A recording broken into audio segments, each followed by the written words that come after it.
Hello' everyone, মই জোনালী। আপোনালোক সকলোকে মোৰ ইউটিউব চেনেলটোলৈ স্বাগতম জনাইছোঁ। আজি আমি আহিছোঁ নামফাকে বুদ্ধিষ্ট মন্দিৰলৈ। সেয়ে ভাবিছোঁ আপোনালোককো বুদ্ধিষ্ট মন্দিৰটিৰ দৰ্শন কৰাওঁ। তেন্তে ব'লক।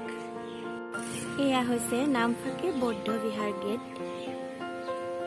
আমি আহিছোঁ নামফাকে বৌদ্ধ বিহাৰ মন্দিৰ।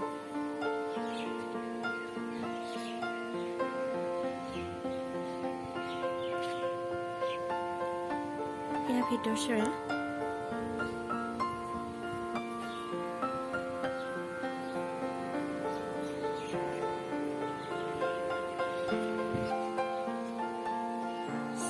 কিমান এটা সুন্দৰ পৰিৱেশ।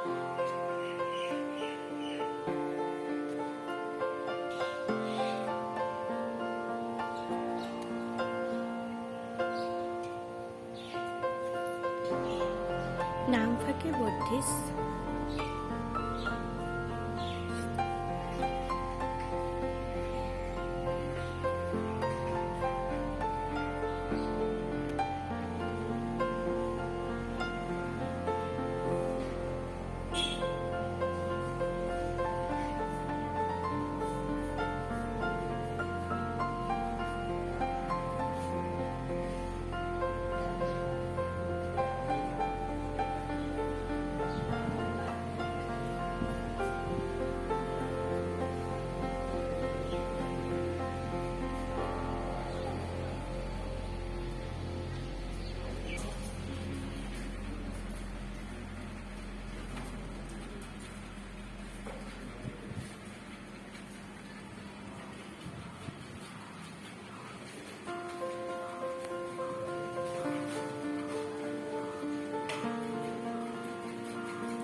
এয়া হৈছে মন্দিৰৰ ভিতৰচৰা।